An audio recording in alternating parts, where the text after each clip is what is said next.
بسم الله الرحمن الرحيم الحمد لله رب العالمين والعاقبة للمتقين ولا عدوان إلا على الظالمين والصلاة والسلام على أشرف الأنبياء والمرسلين نبينا محمد وعلى آله وصحبه أجمعين أما بعد bayan haka yan uwa barkanmu da wannan lokaci barkanmu kuma da waɗannan ranaku masu falala masu albarka wanda muke tunkarar ibada mai girma ɗaya daga cikin rukunan addinin musulunci aikin hajji kenan kamar yadda ina so in ɗauko mana wata makala da Malam Ibrahim Disina, Dr. Ibrahim Disina na Bauchi ya ainihin ciro shi ma daga shafin wani babban malami Sheikh Salih Al-Munajjid yake cewa ranar Arafa idan ta dace da ranar Juma'a akwai wasu hadisai waɗanda ba su tabbata ba ake cewa Annabi sallallahu alaihi wasallam ya faɗa cewa yin Arafa ranar Juma'a kamar hajji su 70 ne ko da biyu. Malam ya yi ƙoƙari ya kawo mana ainihin maganar asalinta cewa wanda ya kawo wannan hadisin asali an kawo shi ne daga Razin bin Muawiya ya rawaice su da a littafinsa mai suna Tajridus Sihah amma bai ambato hadisin cewa an jiyo shi ne daga wani sahabi wanda wannan sahabin ya jiyo shi daga Annabi ne sallallahu alaihi wasallam ba saboda haka ya kawo gaggan malamai wajen guda 3 ko 4 waɗanda suka ainihin cewa nan hadisin bai tabbata ba jingina shi zuwa ga Annabi sallallahu alaihi wasallam ya kawo ainihin Ibn al-Qayyim a Zadul Ma'ad volume na farko shafi na 60 zuwa da 5 ya kawo ainihin raunin wannan hadisin Al-Manawi a Faidul Qadir a mujalladi na 2 shafi na 28 shi ma ya kawo wannan magana din da da'afata da raunana ta kenan cewa bata tabbata ba. Imam Sakhawi ya kawo a fatawal hadithiyya shi ma ainihin littafinsa volume na 2 shafi na 105 sannan Albani a silsilatul ahadith da'ifa shi ma ya kawo su a ainihin hadithi na 1193 da kuma 3144. Sheikh Uthaymin da sauran malamai na fatawar lajinar da'ima su ma duka sun yi magana akan raunin wannan magana jingina ta amma haka ba zai hana malamai su kalato wasu falaloli waɗanda za a ce wannan rana hakika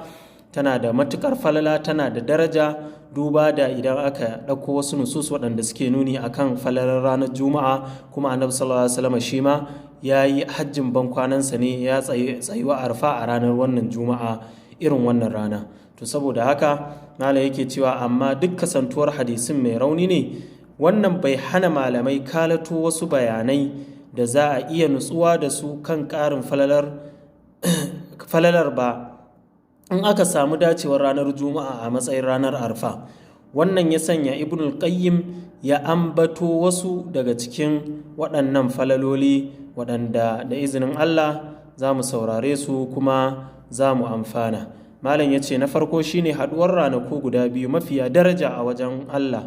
a waje guda wannan hakika ranar arfa rana ce mafificiya a cikin ranaku na shekara sannan kuma juma'a rana ce mafificiya a cikin kwanakin mako to saboda haka wannan falaloli guda biyu idan mutum ya samu dacen ainihin ibada a cikinsu ko addu'a da izinin Allah ana sa ran karbuwa. Sannan na biyu yake cewa cikin ranar juma'a ne ake samun wani lokaci wanda ake da tabbacin in kai addu'a a cikin wannan lokaci za a amsa maka addu'arka wannan lokacin shine bayan sallar la'asar na ranar juma'a a daidai wannan lokacin ne kuma waɗanda ke filin arafa ran juma'ar suka yi dafifi ko suke yin dafifi wajen kowa ya takarkare ya yi addu'a ya roƙi Allah bukatunsa na duniya da kuma na lahira ana kyautata zaton da izinin Allah in kai addu'a a wannan lokaci da ake karɓan addu'a ka ta karɓu Allah ya karɓa mana. Sannan abu na uku shine irin wannan rana ta juma'a ne Annabi sallallahu alaihi wasallam yayi tsayuwar arfa a lokacin hajjinsa na ban kwana. Abu na hudu yace a daidai wannan ranar ce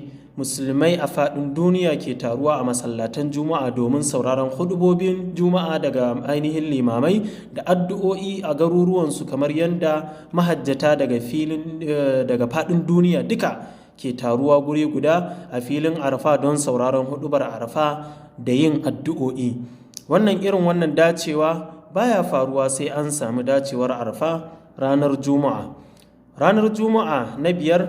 ita ce ranar da musulmai dukkaninsu suke yin biki a sati dukkanin sati suke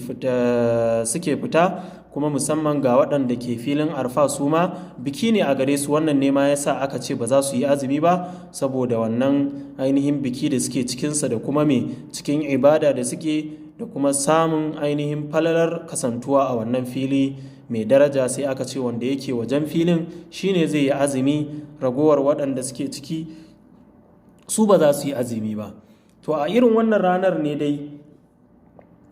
bayanai na shida malam yake mana, yake cewa Allah ya cika wa musulmai addinin su, kamar yadda Allah ya kawo a suratul ma'ida, al-yawma akmaltu lakum dinakum wa atmamtu alaykum ni'mati wa raditu lakum al-islam dina. to saboda haka Allah ya cika musulmai addinin su da kuma dukkanin wasu hukunce-hukunce na addini bayan Annabi sallallahu alaihi wasallam, da kuma wannan lokaci da Allah ya saukar da wannan aya, addini ya cika. Dukkanin wanda ya zo da wani abu a cikin addini ba tare da musulunci ne ya yi umarni, shari'a ta ce a yi kaza ba, to wannan ya zo da sabon abu, za a mayar masa da abinsa. Man amila amalan laysa alaihi amruna fa huwa raddun. Allah ya karba mana ibadunmu kuma ya sa mu yi ibadunmu bisa dacewa da sunna da kuma ainihin abun da shari'a ta zo da shi. Sannan na 8 shine taron Arafa, shine babban taro wanda gangamin dukkanin musulmai suke zuwa su haɗu a wannan gurin, wanda shine babban taro wanda babu wani taro da ya kai shi a ainihin duniya. A irin wannan ranar ce kuma ake gangamin tashin, ko za a yi gangamin tashin alkiyama, kamar yadda ya zo a hadisin Annabi sallallahu alaihi wasallama. Wannan taron tunatarwa ne ga dukkanin wani mai hankali kan taron alkiyama wanda yake tunkaran mu, idan Allah ya nuna mana. Allah ya sa mu dace.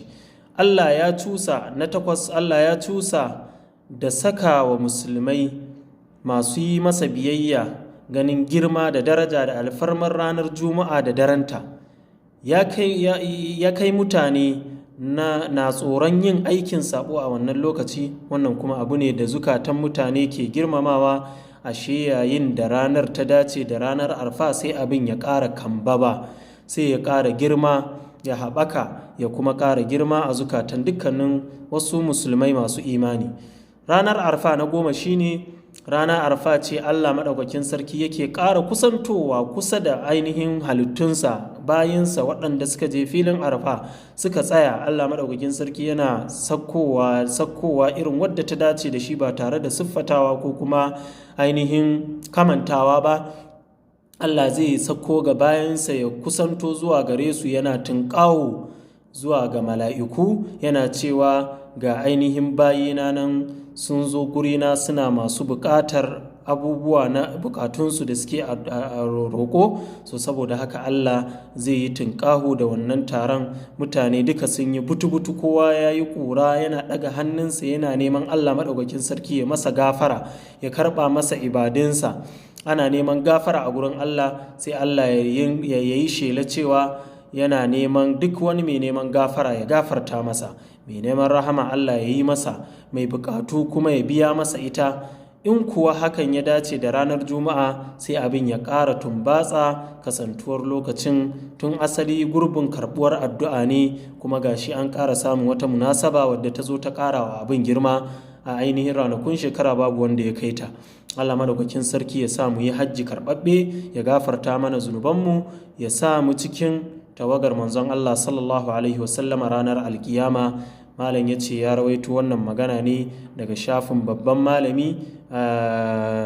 Sheikh Saleh, question and answer na babban malami Sheikh Saleh al-Munajjid, wanda Sheikh Ibrahim Umar Disina, Adam Umar Disina shine wanda ya ainihin kawo mana wannan maganganu. Yana ainihin cikin garin Makka, ya zo shi ma aikin hajji, ya ainihin kawo mana, ya yi wannan rubutu a 2 ga watan Zulhijja kenan, yau wajen kwana akalla 4 kenan, tunda yau muna 7 ga wata, gobe 8, gobe yau tarwiya, jibi ranar arfa juma'a, ranar asabar kuma shine idin babbar sallah. Allah madaukakin sarki ya karba mana, Allah ya sa mu dace. aqulu qawli hadha wa astaghfirullah li wa lakum, wa huwal ghafurur rahim. Wassalamu alaikum wa rahmatullahi wa barakatuh. Ni kuma da na karanto naku Aliyu Ibrahim Abubakar Abu Hafsa Kano daga nan Madina.